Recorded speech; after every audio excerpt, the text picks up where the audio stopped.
Good morning class. आज हम शुरू करने जा रहे हैं एनसीईआरटी का first chapter, first unit, that is the living world. इस यूनिट का नाम है diversity of the living organism. हम इस चैप्टर में, इस यूनिट में हम बात करने वाले हैं about the properties of living beings first of all. So here we will discuss the properties of the qualities of living beings. वो क्या गुण हैं, वो क्या विशेषताएं हैं, वो क्या प्रॉपर्टीज हैं जो किसी भी ऑब्जेक्ट को लिविंग बनाती हैं। और उसके बाद इस चैप्टर में हम पढ़ेंगे कि अर्थ पे, हमारे इस प्लैनेट पे पाए जाने वाले लिविंग ऑर्गेनिजम्स कितनी तरह के हैं, कौन कौन से ऑर्गेनिजम्स पाए जाते हैं। वो प्लांट हैं, वो एनिमल्स हैं, they are microscopic unicellular organisms. और जो भी हमने अभी तक हम खोज पाए हैं कि जो जो भी लिविंग ऑर्गेनिज्म इन मेजॉरिटी यहाँ पाए जाते हैं, उन्हें किस तरीके से क्लासिफाई किया गया है, उनको समझने के लिए एक सिस्टम बनाया गया है। वो सिस्टम हम यहाँ समझेंगे कि हम कैसे एनिमल्स को सिस्टमैटिकली स्टडी कर सकते हैं या क्लासिफाई कर सकते हैं to make their study easier, right. तो फर्स्ट ऑफ ऑल हम यहाँ ऑब्जर्व करते हैं about the properties of living organism. हम देखते हैं कि अगर हम किसी ऑब्जेक्ट को लिविंग कह रहे हैं तो उसके पास क्या प्रॉपर्टीज होनी चाहिए। जैसा कि आप बचपन से पढ़ते आए हैं और हमेशा से, शुरुआत से ही हमें सिखाया गया है कि भाई क्या चीजें लिविंग होती हैं और क्या नॉन लिविंग होती हैं। तो अगर हम देखें कि लिविंग होने के लिए जो चीजें रिक्वायर हैं वो ये हैं, और जो हम ऑब्जर्व भी करते हैं आपके आसपास जो भी लिविंग थिंग्स हैं, और आप खुद भी एक लिविंग थिंग हैं, लिविंग बीइंग हैं, तो हम ऑब्जर्व करते हैं कि कुछ कॉमन प्रॉपर्टीज हैं जो सभी लिविंग ऑर्गेनिजम्स में पाई जाती हैं, जैसे ग्रोथ, रिप्रोडक्शन, सेलुलर ऑर्गेनाइजेशन। आप सेल चैप्टर पढ़ चुके हैं और आप जानते हैं कि जो लिविंग बीइंग्स हैं वो सेल्स के बने होते हैं। तो फर्स्ट एंड मोस्ट इम्पॉर्टेंट जो बेसिक रिक्वायरमेंट है वो हम ये देखते हैं कि अगर कोई भी ऑर्गेनिज्म लिविंग है तो उसकी जो बॉडी है, its body is made up of cells, है ना। तो अगर वहां सेल्स पाई जाती हैं, अगर उनके बिल्डिंग ब्लॉक्स सेल हैं, वो अगर सेल के बने हुए हैं तो वो लिविंग कहलाते हैं। तो सबसे मोस्ट इम्पॉर्टेंट प्रॉपर्टी लिविंग होने के लिए अगर हम देखते हैं बायोलॉजिकली तो वो है सेलुलर ऑर्गेनाइजेशन। जो बॉडी है it must be made up of cell and their products. ये सेल थ्योरी में भी हमने ये बात डिस्कस की थी स्टार्टिंग में, अगर आपको याद हो तो। लिविंग ऑर्गेनिज्म लिविंग होने के लिए सबसे मोस्ट इम्पॉर्टेंट और रिक्वायर्ड प्रॉपर्टी है सेल या सेल प्रोडक्ट से बना होना, ठीक है। इसके बाद यहाँ एक दूसरी मोस्ट इम्पॉर्टेंट प्रॉपर्टी आती है जो है ग्रोथ। ग्रोथ को हम डिफाइन करते हैं इंक्रीज इन मास या नंबर। जैसे जैसे बॉडी में सेल का नंबर बढ़ता जाता है वैसे वैसे उसका साइज जो है वो बढ़ता जाता है, जो उसकी शेप है वो बदलती जाती है। और सेल का नंबर बढ़ता है by the process of cell division, जो कि ऑलरेडी आप पढ़ चुके हैं। तो क्योंकि लिविंग ऑब्जेक्ट है और बॉडी जो है वो सेल की बनी हुई है, तो सेल्स लगातार डिवाइड करती हैं और सेल्स का नंबर बढ़ता है, जिसके फलस्वरूप जो ऑर्गेनिज्म है उसका मास या उसका साइज और उसका वेट बढ़ता है, जिसको ही एज अ ग्रोथ डिफाइन किया जाता है, ठीक है। सेल डिवीजन की वजह से जो लिविंग ऑर्गेनिज्म हैं उनकी बॉडी की जो लॉस्ट सेल्स हैं या फिर डैमेज सेल्स हैं, या कोई टिश्यू डैमेज हुआ है, चोट लग गई है ना, उन सेल्स को भी रिप्लेस कर दिया जाता है, रिपेयर कर दिया जाता है। लेकिन अगर हम यूनिसेलुलर ऑर्गेनिजम्स की बात करते हैं, लाइक अमीबा, पैरामीशियम, या फिर जैसे कि हम माइक्रोस्कोपिक ऑर्गेनिज्म को देखते हैं जैसे कि बैक्टीरिया है, तो वहां पर हम देखते हैं कि जो ग्रोथ है वो काफी फास्ट है, वो बहुत रैपिड ग्रोथ शो करते हैं, है ना। वहां पर ग्रोथ का जो पैरामीटर है वो इंक्रीज इन नंबर से देखा जाता है, क्योंकि वो यूनिसेलुलर ऑर्गेनिज्म है तो वो अपना नंबर, सेल्स का नंबर बढ़ाते हैं। तो उनमें ग्रोथ का मतलब है increase in number of the cells. लेकिन जैसे जैसे हम हायर एनिमल्स की तरफ, हायर ऑर्गेनिजम्स की तरफ बढ़ते हैं तो हम पाते हैं कि वहां पर ग्रोथ का मतलब है इंक्रीज इन मास और इंक्रीज इन वेट और इंक्रीज इन साइज। राइट। तो growth can be increase in body mass in multi cellular organisms, ठीक है। लेकिन अगर ग्रोथ की बात करते हैं और हम कह रहे हैं कि ग्रोथ मतलब साइज का बढ़ जाना, है ना, बॉडी मास का बढ़ जाना, तो इस तरह की ग्रोथ हम कुछ नॉन लिविंग ऑब्जेक्ट्स में भी देख पाते हैं, जैसे कि माउंटेन्स हैं, सैंड माउंट्स हैं, है ना। कोई नेचुरल कोई नॉन लिविंग ऑब्जेक्ट है और बहुत सारे सालों के बाद या कुछ सालों के बाद हम देखते हैं कि लगातार वहां पे डस्ट और ऑर्गेनिक मैटर के डिपोजिशन की वजह से उसका साइज बढ़ जाता है। तो साइज का बढ़ना ही अगर ग्रोथ है, तो फिर नॉन लिविंग चीजें भी ग्रो कर रही हैं, है ना। नॉन लिविंग नेचुरल रिसोर्सेज भी हैं बहुत सारे, है ना, जो ग्रो कर रहे हैं। साइज बढ़ने को ही हम अगर ग्रोथ कह रहे हैं, तो कोई बिल्डिंग है, उस बिल्डिंग में हम फ्लोर का नंबर अगर बढ़ा देते हैं, वहां लगातार अगर कंस्ट्रक्शन चल रहा है, तो उसको भी हम ग्रोथ मान सकते हैं, ठीक है। तो यहाँ इसका जो रिजल्ट आता है वो ये है कि ग्रोथ को हम defining property of non living organism of living organism हम नहीं मान सकते हैं। यहाँ पे ग्रोथ को defining property of living organism नहीं माना जाता है। इसके पीछे का कारण क्या है कि जो नॉन लिविंग ऑब्जेक्ट्स हैं वो भी ग्रो कर लेते हैं, वो भी अपना साइज बढ़ा लेते हैं, बाय द वेरियस रीजन उनका भी साइज बढ़ जाता है, राइट। तो ग्रोथ को डिफाइनिंग प्रॉपर्टी नहीं कहा जा सकता। तो अभी तक जो हमने डिफाइनिंग प्रॉपर्टी पढ़ी है लिविंग ऑर्गेनिज्म की, वो हमने पढ़ी है नंबर 1 जो की थी सेल। तो डिफाइनिंग प्रॉपर्टीज में ग्रोथ को इंक्लूड नहीं किया जा रहा है, हालांकि हम ऐसा कह सकते हैं कि जो लिविंग ऑर्गेनिज्म है वो ग्रो करते हैं, वो ग्रोथ शो करते हैं।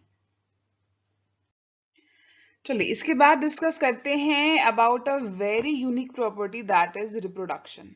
रिप्रोडक्शन को भी लिविंग ऑर्गेनिज्म की डिफाइनिंग प्रॉपर्टी माना जाता है। ये डिफाइन करते हैं कि कोई ऑर्गेनिज्म लिविंग है या नहीं। अगर वो ऑर्गेनिज्म रिप्रोड्यूस कर रहा है तो वो फॉर श्योर लिविंग कहलाता है। तो व्हाट इज रिप्रोडक्शन नाउ, जैसे कि आप जानते ही हैं, reproduction is to produce young ones like themselves. अपने जैसे ही नए यंग वंस को प्रोड्यूस करना, बनाना रिप्रोडक्शन कहलाता है। और ये बहुत इंपॉर्टेंट प्रोसेस है for the survival of any particular species, है ना। धरती पर अपने अस्तित्व को बनाए रखने के लिए ये बहुत ही जरूरी प्रोसेस भी है। ये मेनली दो तरह से पाया जाता है, एसेक्सुअल और सेक्सुअल रिप्रोडक्शन। एसेक्सुअल वो रिप्रोडक्शन है जहां पर आपको एक ही पेरेंट रिक्वायर्ड है, और ये कुछ लोअर एनिमल्स में, यूनिसेलुलर एनिमल्स में पाया जाता है, ऑर्गेनिजम्स में पाया जाता है। दूसरा होता है सेक्सुअल रिप्रोडक्शन, जहां पर मेल और फीमेल दो पेरेंट्स रिक्वायर्ड हैं। लेकिन अगर हम बात करते हैं कुछ यूनिसेलुलर ऑर्गेनिजम्स की, जैसे अमीबा, बैक्टीरिया, क्लेमाइडोमोनास, ये जो हैं वो मल्टीप्लाई करते हैं, मतलब उनमें सेल्स डिवाइड करती हैं और नई सेल्स बन जाती हैं। तो इन ऑर्गेनिजम्स में आप ग्रोथ और रिप्रोडक्शन में डिफरेंशिएशन नहीं कर पाएंगे, बिकॉज लास्ट स्लाइड में मैंने आपको बताया था कि इन ऑर्गेनिजम्स में जो कि यूनिसेलुलर हैं, वहां पर ग्रोथ भी ऐसे ही मेजर की जाती है कि वहां नंबर चेक किया जाता है। तो वहां पर ग्रोथ भी इंक्रीज इन नंबर है और रिप्रोडक्शन भी इंक्रीज इन नंबर ही है, बिकॉज दे आर यूनिसेलुलर।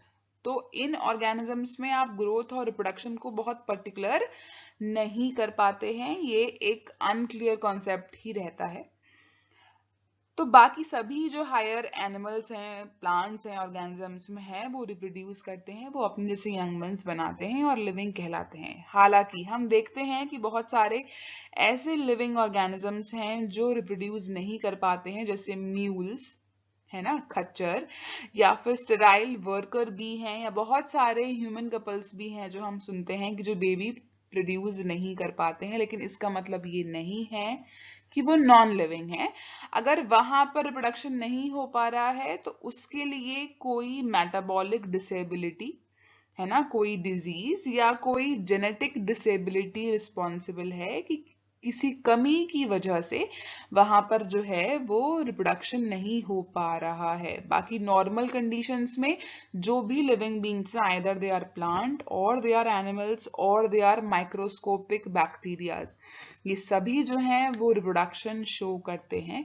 और इसीलिए रिप्रोडक्शन को defining properties of living beings कहा जाता है, राइट? क्योंकि नॉन लिविंग ऑब्जेक्ट्स जो हैं वो रिप्रोड्यूस नहीं करते। आपने ऐसा कभी नहीं देखा होगा कि आपके घर के सामने एक बिल्डिंग है और रातों रात उस बिल्डिंग ने अपने जैसी एक छोटी बिल्डिंग बना दी। नहीं, ऐसा कभी नहीं होगा। तो जो नॉन लिविंग थिंग्स हैं वो कभी भी रिप्रोड्यूस नहीं करती हैं। That is why reproduction is a defining property of living beings. चलिए नेक्स्ट प्रॉपर्टी की बात करते हैं जो आती है मेटाबॉलिज्म। अब आपको यहाँ समझना होगा एक्चुअली कि व्हाट इज मेटाबॉलिज्म। इसको समझने के लिए आप ये समझिए कि जो लिविंग ऑर्गेनिज्म है, हमने बात की कि वो सेल्स के बने होते हैं, राइट? और सेल का भी स्ट्रक्चर आप डिटेल पढ़ चुके हैं, आपने पढ़ा था जो सेल मेम्ब्रेन थी वहां लिपिड्स और प्रोटीन्स पाए जा रहे थे, है ना? या सेल के अंदर जो भी सेल ऑर्गेनेलीज हैं वहां भी बायो मेम्ब्रेन्स हैं और उनके अंदर भी मैट्रिक्स हैं, मिनरल्स हैं, आयंस हैं, कार्बोहाइड्रेट्स हैं, प्रोटीन्स हैं। ठीक है, तो जो भी लिविंग ऑर्गेनिज्म है वो सेल्स के बने हैं और cells are actually made up of chemicals या मॉलिक्यूल्स जिनको हम बायोमॉलिक्यूल्स बोल देते हैं, राइट? तो बायोमॉलिक्यूल्स जो हैं वो सेल के अंदर आपस में रिएक्शंस करते हैं, है ना? वहां कन्वर्जन रिएक्शंस चलती हैं। कन्वर्जन रिएक्शन से यहाँ मतलब है जैसे एक बायोमॉलिक्यूल है, फॉर एग्जाम्पल अगर मैं लेती हूँ डाइजेशन का प्रोसेस है, राइट? तो व्हाट इज डाइजेशन? डाइजेशन में बड़े कॉम्प्लेक्स मॉलिक्यूल्स को हम छोटे सिंपल मॉलिक्यूल्स में ब्रेक डाउन कर देते हैं, है ना? तो ये सभी केमिकल रिएक्शंस ही तो हैं कि एक बड़ा मॉलिक्यूल एक एंजाइम की हेल्प से छोटे मॉलिक्यूल में टूट रहा है। तो मतलब एक बड़े मॉलिक्यूल का कन्वर्जन हो रहा है छोटे मॉलिक्यूल में, राइट? तो सेल्स में यही जो कन्वर्जन रिएक्शंस चलती हैं, जैसे फॉर एग्जाम्पल जो फूड हम खाते हैं उस फूड में जो ग्लूकोज है वो फिर यूज किया जाता है एनर्जी बनाने के लिए। तो ग्लूकोज से एटीपीज बन जाते हैं, है ना? तो मतलब एक जो ग्लूकोज मॉलिक्यूल है वो after a series of reactions वो एटीपी में कन्वर्ट हो जाता है। ठीक है, तो इस तरह की कन्वर्जन रिएक्शंस जो हैं वो सेल्स में चलती हैं जिन्हें हम बोलते हैं मेटाबॉलिक रिएक्शंस। और इस सम टोटल को, इस कंप्लीट प्रोसेस को या सम total of all the chemical reactions, उसको हम बोल देते हैं मेटाबॉलिज्म। बात समझ आई? तो मेटाबॉलिज्म क्या है? Sum total of reactions which are going on in our cell to make us live. हमारी सेल्स में वो सब रिएक्शंस हो रही हैं लगातार और उन्हीं रिएक्शंस की वजह से जो भी हमारे मेजर प्रोसेसेस हैं, जो हमारे लाइफ प्रोसेसेस हैं, वो सभी हैपनिंग हैं इन मेटाबॉलिक रिएक्शंस की वजह से। ठीक है, अब जो मेटाबॉलिज्म है अगर हम इसको फर्दर डिवाइड करते हैं तो ये दो तरह का होता है। या आप इसको वैसे समझिए कि जो मेटाबॉलिक रिएक्शंस हैं वो बेसिकली दो तरह की होती हैं। एक रिएक्शन वो है जो कंस्ट्रक्टिव है, जहां कोई नया बायोमॉलिक्यूल या जहां दो बायोमॉलिक्यूल मिलके कोई एक बड़ा नया बायोमॉलिक्यूल बना रहे हैं, है ना? और दूसरी रिएक्शन है डिस्ट्रक्टिव, ठीक है, जहां पर एक बड़ा मॉलिक्यूल जो है वो टूटकर छोटे मॉलिक्यूल्स बना रहा है। ठीक है, तो मेटाबॉलिक रिएक्शंस जो हैं वो दो तरह की रिएक्शंस को इंक्लूड करती हैं, कैटाबॉलिक रिएक्शंस और एनाबॉलिक रिएक्शंस। ठीक, इजी वे में समझने के लिए आप याद रखिए, एक वो रिएक्शन है जो कंस्ट्रक्टिव है जहां कुछ बन रहा है और एक वो रिएक्शन है जहां कुछ टूट रहा है। ठीक है, तो कैटाबॉलिक रिएक्शन मींस जहां कुछ टूट रहा है, राइट? और एनाबॉलिक जहां कोई नया बायोमोलिक्यूल या केमिकल या प्रोडक्ट बन रहा होता है। तो कैटाबॉलिज्म और एनाबॉलिज्म दोनों को मिलाकर हम बोलते हैं मेटाबॉलिज्म, राइट? तो ये लिविंग ऑर्गेनिजम्स की डिफाइनिंग प्रॉपर्टी है, राइट? क्योंकि जो नॉन लिविंग ऑर्गेनिज्म है वहां कोई मेटाबॉलिक रिएक्शंस नहीं होती हैं।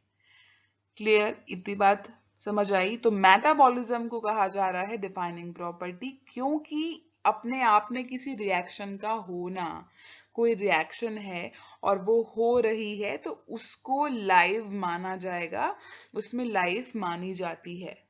ठीक है, तो सेल में होने वाली यही रिएक्शन, इसी ही तरह की जो रिएक्शंस हैं वो लिविंग बींग्स को लाइफ प्रोसेसेस कंटिन्यू करने में हेल्प करती हैं। तो जो भी हमारे मेजर प्रोसेसेस हैं जैसे ग्रोथ है, मूवमेंट्स हैं, डेवलपमेंट, रिस्पॉन्सिवनेस, रिप्रोडक्शन, ये सभी मेटाबॉलिज्म की वजह से हैं, राइट?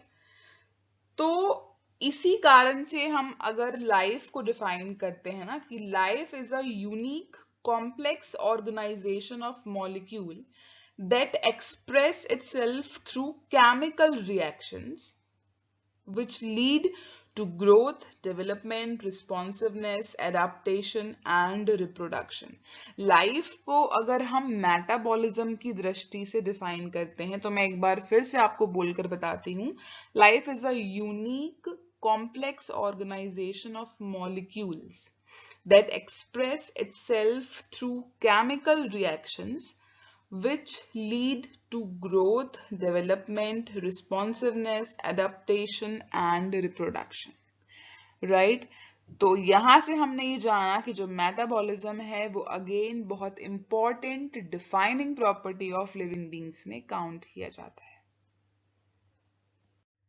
कॉन्शियसनेस को भी एक बहुत इंपॉर्टेंट प्रॉपर्टी माना जाता है लिविंग बींग्स की। Consciousness means response to environment, है ना। हम देखते हैं और हम खुद भी बहुत बार अपने आसपास के एनवायरनमेंट के अकॉर्डिंग रिस्पॉन्स करते हैं, है ना। जैसे कि हम जानते हैं कि एनिमल्स के पास तो हाईली डेवलप्ड सेंस ऑर्गन्स पाए जाते हैं, ठीक है, ताकि वो अपने आसपास के एनवायरनमेंट को सेंस कर सकते हैं, देख सकते हैं, सूंघ सकते हैं, टेस्ट कर सकते हैं, सुन सकते हैं, राइट। और प्लांट भी इसी तरह से, प्लांट भी क्योंकि लिविंग ऑर्गेनिजम्स हैं तो प्लांट में भी हम बहुत सारे मूवमेंट्स देखते हैं। प्लांट अपना रिस्पॉन्स जो है वो अपने मूवमेंट की हेल्प से शो करते हैं। जैसे आपने 10th में पढ़ा होगा फोटोट्रॉपिक मूवमेंट, जियोट्रॉपिक मूवमेंट्स, है ना, कि जो जो जड़ें हैं वो ग्रेविटी की तरफ मूव करती हैं, वो रिस्पॉन्स करती हैं ग्रेविटी को, है ना। जो स्टेम है वो सनलाइट को रिस्पॉन्स कर रहे हैं तो वो सन की तरफ अपवर्ड मूवमेंट करते हैं। तो प्लांट में इसी तरीके से रिस्पॉन्सेस शो किए जाते हैं with the help of movement. जैसे हम टेंड्रिल्स की बात करते हैं, हम मॉर्फोलॉजी पढ़ चुके हैं, तो वहां हमने देखा कि हम अगर किसी वीक स्टेम को कोई सपोर्ट दे देते हैं तो वो जो वीक स्टेम है ना, वो जो ट्विनर है वो उस सपोर्ट के चारों ओर ग्रोथ कर लेता है। तो ये ही रिस्पॉन्स है, पौधे ऐसे ही रिस्पॉन्स करते हैं। या कभी कभी हम देखते हैं कि कुछ प्लांट्स में जो फोटो पीरियड है, पर्टिकुलर टाइम तक लाइट देने पर ही वो रिप्रोडक्शन कर पाते हैं, है ना। अगर उन्हें उतनी पर्टिकुलर आवर्स के लिए लाइट नहीं मिलती है तो वहां रिप्रोडक्शन नहीं होगा। तो यही सब तरीके हैं प्लांट के to show the response towards any environmental condition, ठीक है। तो इसी के साथ कॉन्शियसनेस जो है वो एक बहुत इंपॉर्टेंट फीचर बन जाती है लिविंग बींग्स का। तो हम कह सकते हैं कि it is also a defining property of living organisms, क्योंकि जो लिविंग ऑर्गेनिजम्स हैं वो अपने आसपास के एनवायरनमेंट के अकॉर्डिंग या एनवायरनमेंट में प्रेजेंट स्टिमुलस के अकॉर्डिंग रिप्लाई करते हैं, रिस्पॉन्स देते हैं, right. If we talk about some other properties of living organisms, तो वहां सबसे ऊपर आ जाती है एनर्जी, रिक्वायरमेंट ऑफ एनर्जी। हम जानते हैं लिविंग ऑर्गेनिजम्स सेल या टिश्यूज के बने हुए हैं, ऑर्गन्स हैं वहां पर जो कि बेसिकली फिर से सेल्स के ही बने हुए हैं। तो सेल्स को कंटिन्यूअस सप्लाई ऑफ एनर्जी की रिक्वायरमेंट है, सेल्स को लगातार एनर्जी चाहिए, एटीपीज की रिक्वायरमेंट है, ताकि वहां पर जो मेटाबॉलिक रिएक्शंस चल रही हैं उन्हें कंटिन्यू किया जा सके। बिकॉज हम पढ़ चुके हैं कि जो ये मेटाबॉलिक रिएक्शन है ये ही लाइफ प्रोसेसेस को मेंटेन करने के लिए रिक्वायर्ड है। लिविंग ऑर्गेनिजम्स में होने वाली कोई भी प्रोसेस के लिए मेटाबॉलिक रिएक्शंस ही नेसेसरी हैं। तो कंटिन्यूअस सप्लाई चाहिए एनर्जी की, जबकि नॉन लिविंग ऑब्जेक्ट्स को एनर्जी की रिक्वायरमेंट नहीं होती है। तो सेल्स खुद ही एनर्जी जनरेट करती हैं with the help of food और फिर उसको यूटिलाइज करती हैं for the maintenance of metabolism, right. इसके साथ ही जो लिविंग ऑर्गेनिज्म है हम देखते हैं कि ये वेरिएशंस शो करते हैं, है ना। वेरिएशन पाए जाते हैं लिविंग ऑर्गेनिजम्स में और इसका एक कारण सेक्सुअल रिप्रोडक्शन भी है जो कि हम जानते हैं। तो ये वेरिएशंस जो हैं उनकी वजह से ही जो एनिमल हैं वो खुद को एडप्ट कर पाते हैं और इवॉल्व हो पाते हैं। लगातार आने वाले वेरिएशंस के कारण ही, लगातार आने वाले चेंजेस के कारण ही जो एनिमल हैं वो नई नई डिफरेंट डिफरेंट स्पीशीज में इवॉल्व हो जाते हैं, चेंज हो जाते हैं। इसका एक बहुत कॉमन और बहुत सिंपल सा उदाहरण है कि मंकी से, है ना, या एप्स जैसे एनिमल से ह्यूमंस का बन जाना। तो लगातार आने वाले वेरिएशंस की वजह से ही आज हम देखते हैं कि डाइवर्सिटी पाई जाती है। बहुत सारे अलग अलग तरह के प्लांट और एनिमल्स इवॉल्व हो गए हैं, ठीक है। और ये जो अलग अलग तरह के प्लांट और एनिमल हैं, क्योंकि ये अर्थ के अलग अलग रीजन्स पे पाए जाते हैं और जो कि सभी लिविंग है, तो वो उस पर्टिकुलर रीजन के अकॉर्डिंग खुद को एडप्ट भी कर लेते हैं, खुद में परिवर्तन भी ले आते हैं अपने एनवायरनमेंट के अकॉर्डिंग। जैसे हम देखते हैं कि जो डेजर्ट प्लांट हैं वहां पे जो लीव हैं वो स्पाइन में कन्वर्ट हो जाती हैं ताकि ट्रांसपिरेशन का रेट कम हो जाए और वाटर लॉस कम हो। तो it is a example of adaptation. जैसे हम देखते हैं कि जो डेजर्ट में जो एनिमल पाया जाता है जैसे कि कैमल, तो उसमें भी कुछ ऐसे फीचर हैं, कुछ चेंजेस पाए जाते हैं जो उसको डेजर्ट में रहने में हेल्प कर रहे हैं, इसीलिए उसको शिप ऑफ द डेजर्ट कहा जाता है, राइट। तो ये लिविंग ऑर्गेनिजम्स, लिविंग बींग्स में ही ये कैपेबिलिटी होती है कि वो एनवायरनमेंट के अकॉर्डिंग, वातावरण के अकॉर्डिंग जहां उन्हें रहना है उस एनवायरनमेंट के अकॉर्डिंग वो एडप्ट कर लेते हैं खुद को to successful survive into that particular environment, ठीक है। हीलिंग और रिपेयरिंग ये भी एक बहुत इंपॉर्टेंट प्रॉपर्टी है। जो लिविंग बींग्स हैं वो अपने डैमेज सेल्स को, टिश्यूज को रिपेयर कर लेते हैं, हील कर लेते हैं। ये प्रॉपर्टी नॉन लिविंग में नहीं पाई जाती। मूवमेंट शो करते हैं लिविंग बींग्स और मोस्ट इंपॉर्टेंटली एक पर्टिकुलर लाइफ स्पैन जो है वो शो करते हैं। लाइफ स्पैन वो पीरियड है जहां वो लिविंग ऑर्गेनिज्म जो है उसका बर्थ होगा, वो जन्म लेगा, वो ग्रोथ करेगा, मैच्योरिटी अटेन करेगा और उसके बाद रिप्रोडक्शन करेगा और फाइनली जब उसका लाइफ स्पैन कंप्लीट होगा एक पर्टिकुलर टाइम के बाद वो डेड हो जाएगा, ठीक है। After the properties of living organism, living beings, now we will discuss about diversity.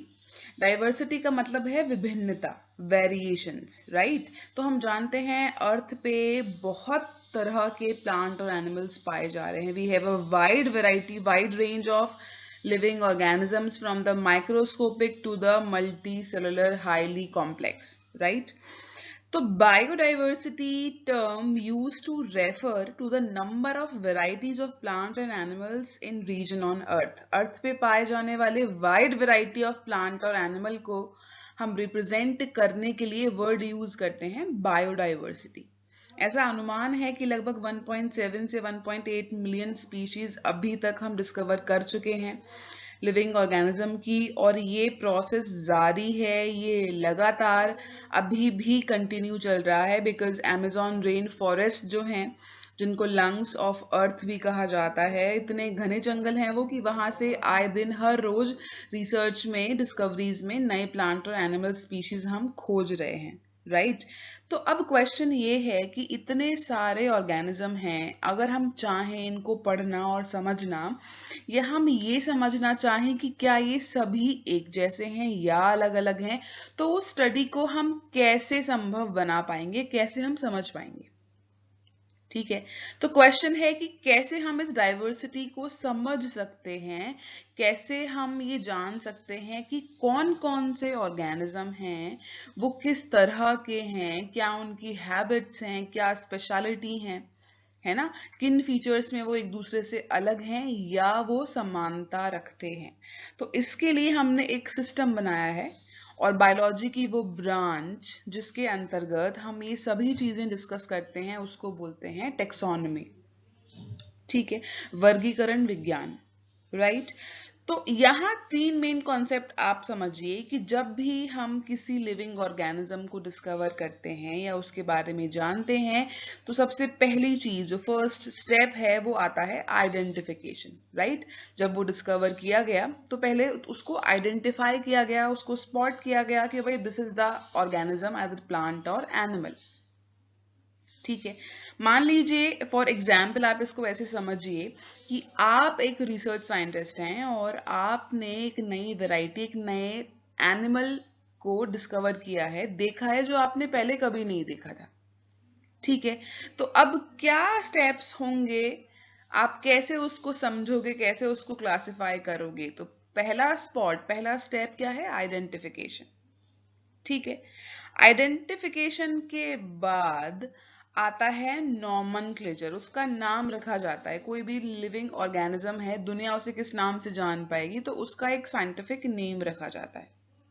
ठीक है, और फिर उसे क्लासिफाई किया जाता है उसके जैसे कैरेक्टर रखने वाले ऑर्गेनिज्म के साथ। तो ये एक बेसिक आइडिया है, आइडेंटिफिकेशन, नॉमनक्लेचर और क्लासिफिकेशन। ठीक है, अब इसकी जरूरत क्या है, क्यों हम ये स्टेप्स फॉलो कर रहे हैं? Because we have a wide variety of plant and animals. तो सभी को स्टडी करने के लिए और ये जान पाने के लिए कि जो भी लिविंग ऑर्गेनिज्म है वो किस तरह के हैं, क्या प्रॉपर्टीज रखते हैं, ये जरूरी है कि एक सिस्टम बनाया जाए और उस सिस्टम के अंतर्गत उन्हें क्लासिफाई किया जाए, उन्हें अरेंज किया जाए, और उस अरेंजमेंट से हम बहुत आसानी से उनको स्टडी कर सकते हैं।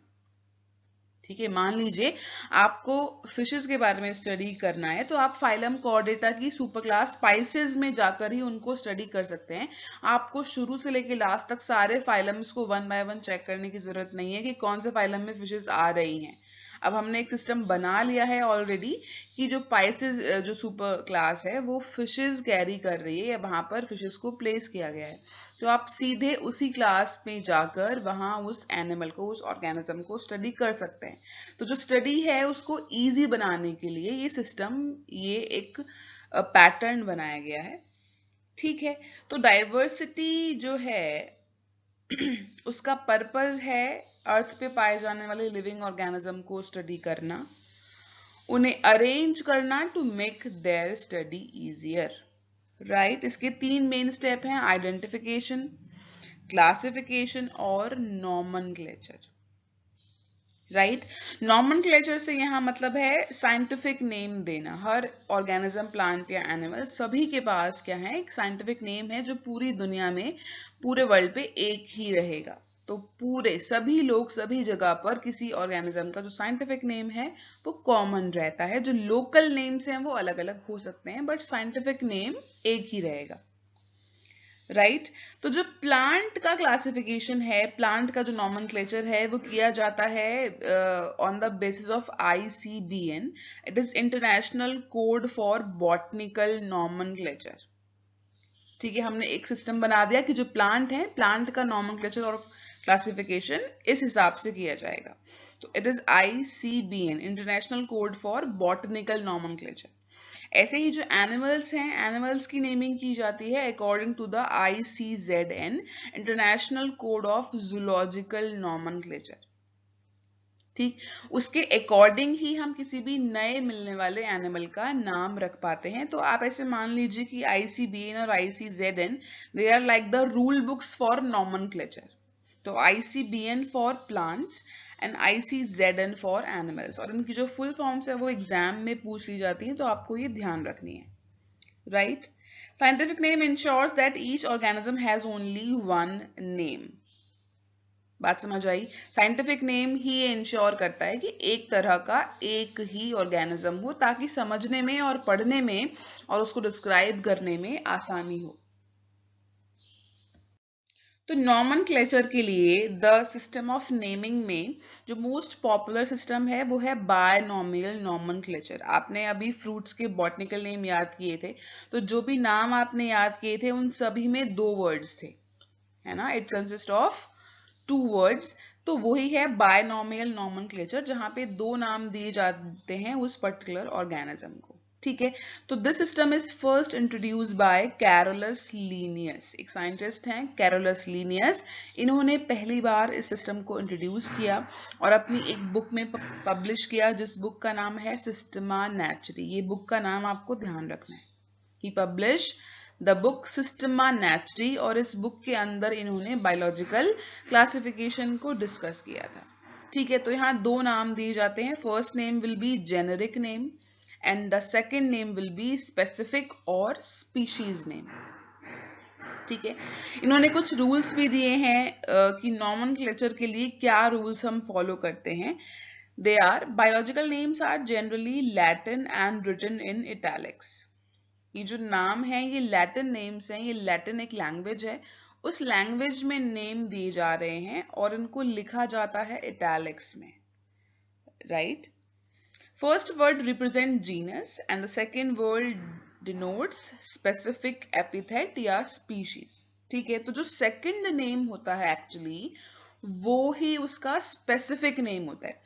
Genus is like a surname। ठीक है, तो एक ही फैमिली के सभी मेंबर का जो जीनस है, जो सरनेम है, वो सेम होता है ना, तो ऐसे ही genus is like a surname.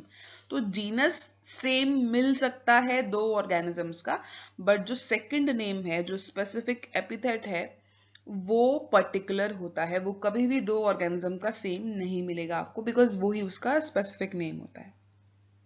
ठीक, both word of biological name should be underline separately when hand written and italics if printed. जब आप उसको प्रिंट फॉर्म में लिख रहे हैं, डिजिटल फॉर्म में लिख रहे हैं, तो उसको इटैलिक्स से स्पेसिफाई किया जाता है, और अगर आप उसे हाथ से लिख रहे हैं तो अंडरलाइन किया जाता है। और आपको शायद याद होगा कि फाइल में साइंटिफिक नेम लिखते वक्त मैंने भी आपको बार बार बताया है कि आपको जीनस और स्पीशीज दोनों को अंडरलाइन करना है, राइट, है ना। तो अंडरलाइन करना है क्योंकि जब हैंड रिटन फॉर्म में लिखते हैं तो उसको अंडरलाइन किया जाता है। It is a rule, right? First word denote genus, start with capital letters and specific epithet or species name should start with small letter। ये भी आप जानते हैं, आपको समझाया गया था स्टार्टिंग से ही कि जीनस का फर्स्ट लेटर कैपिटल होगा और स्पीशीज का जो फर्स्ट लेटर है वो हमेशा स्मॉल होता है, और दोनों को अंडरलाइन किया जाता है।